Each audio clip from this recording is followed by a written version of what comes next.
The age of isolation is over. The United States no longer holds to the Monroe Doctrine, building economic walls around our world. Instead, the U.S. has pendulum from isolationism to producer to parasite. Just as personal relationships can enter into an unhealthy, damaging cycle of hurt, so can our relationship with other countries. This is the type of relationship that has developed between America and China. Our resolution today is that the United States is over-reliant on China. The American Heritage Dictionary defines over as more than a degree, quantity, or extent. Oxford English Dictionary of Current English defines reliance as dependence on or trust in something. In this situation, it's China. By our increasing trade, we are showing our increasing trust in a nation whose history of exports proves this trust to be unfounded, as well as ignoring the impact to the global ecosystem. We place our highest criterion as public health, defined as the welfare of the citizens of China, the United States, and ultimately the world. Because of the United States' over-reliance on China, the health of many people is being jeopardized. As a country that strives to protect its citizens in so many arenas, it is inconsistent for us not to be concerned about something so important simply because we import a lot of cheap goods from the country, causing health risks on so many levels. In order for America to change this inconsistency, we must realize the many risks of our unfounded trust in China. First of all, the public health of Americans is at risk because of these unsafe, cheap products. Secondly, we contend that the production of these products endangers the health of the Chinese as well. The first area we'd like to look at is the impact on U.S. public health. The American people greatly enjoy their cheaply made Chinese products, and the second we can find a better deal, we're all about it. In fact, the term made in China has become a sort of meaningless joke. With the substantial amount of exports coming from China, one could automatically assume we have strong relations with and trust China. But is this trust misplaced? One example that has caused problems recently is certain toothpaste brands we buy from China. An article by Richard Knox of NPR in 2007, he reports that the FDA has found poison in some of the toothpaste imported from China. The article says, toothpaste from China is the latest official worry. This week, the Food and Drug Administration began testing it at U.S. ports of entry after contaminated Chinese toothpaste began showing up in other countries. It contained a chemical used in antifreeze, the same chemical that killed people in Panama last year when it turned up in cough syrup, mislabeled by Chinese manufacturers as a harmless sweetener. Some of these tainted toothpaste were not just for adults, but for children as well. In addition, that same year, thousands of shipments of Chinese imports, from shrimp to fried fruits to spices, have been turned away for failing to meet U.S. health standards. That was according to an article entitled, "All You Can Eat Tainted Food" by Mental Reports of Washington. In fact, an FDA report before the House of Representatives stated, the FDA imposed a countrywide import alert on all farm-raised catfish, shrimp, dace, and eel from China.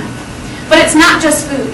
An incomplete compilation by Joseph Fair of WorldNet Daily lists faulty baby carriers that result in babies falling out and being bruised and hospitalizations, as well as oscillating tower fans whose faulty wiring results in fires, burns, and smoke inhalation injuries. The bottom line is, the American people are being harmed and forced to suffer the consequences of our over-reliance on China and their goods. The second impact to public health occurs elsewhere. Take a look across the Pacific Ocean and you will see another health impact of over-reliance on China: the impact on the Chinese people themselves. Bodily harm is happening in China as well as here in the States. An article in the New York Times by David Barboza from 2008 gives one example of the terrible working conditions in steel companies. Here in the Pearl River Delta region near Hong Kong, factory workers lose or break 40,000 fingers on the job every year, according to a study published a few years ago by the Shanghai Academy of Social Sciences. These same factories are enormous polluters, and their numbers are steadily increasing. Why are the factories in China increasing? Because the U.S. is demanding more and more of their cheap goods, and China is forced to create more factories to meet these demands. A chart from July of this year put out by the UN Statistics Division shows the increase in Chinese pollution from 1958 to 2008. The incredible thing is, soon after 2002 and the U.S.'s increase of trade with China, the raw amount of pollution skyrocketed. In 7 years, the amount of pollution doubled from 3.5 million cubic tons to almost 6.5. Almost 7 million cubic tons. And let's not forget industrial imports like steel. A pollution report of the Chinese steel industry from July 24, 2008 states, China's steel industry pollution amounts to around 75% of the national total in two controlling areas of acid rain and sulfur dioxide. By continuing to buy these goods, America is not giving China an incentive to change. We continue to purchase the steel made in these factories, even while we hint to China that they are causing severe pollution. Remember the 2008 Olympics in Beijing? One observation is reported by Barbara Jemick, a staff reporter for the LA Times. Jared Shoemaker, a 25-year-old triathlete from Sudbury, Massachusetts, said that after racing in Beijing, he noticed he was so out of breath he couldn't even carry on a conversation. And if he tried to laugh, he'd double up with pain. It continues stating he intends to wear a face mask most of his time in Beijing, even if he risks offending the Chinese. He told the reporter, "I know it's probably not the best statement to make, but I have to protect my lungs and my body." This is a person who is accustomed to America, where we have our own pollution problems. Clearly, it's much more severe in China. These are the conditions that the Chinese are living in every day. And because of the increase in factories across China, pollution has reached such a high level that it is beginning to damage the world ecosystem. According to an article written earlier this year and aptly entitled, "China's Pollution Nightmare is Now Everyone's Pollution Nightmare," Jacques Leslie of Christian Science Monitor reports another consequence of this pollution. Acid rain caused by China's sulfur dioxide emissions severely damages forests and watersheds in Korea and Japan, and it impairs air quality in the U.S. Every major river system flowing out of China is threatened with one sort of cataclysm or another. The surge in untreated waste and agricultural runoff pouring into the Yellow and China Seas has caused frequent fish die-offs, and overfishing has endangered many species. Overfishing, as was related by earlier evidence, the fish, which are swimming in highly polluted waters, are shipped where? The United States, where you guessed it, it's putting the American people in danger. Our trade with China is having a definite, measurable impact on the Chinese people and the American people alike. The fact is, this over-reliance has formed a vicious cycle.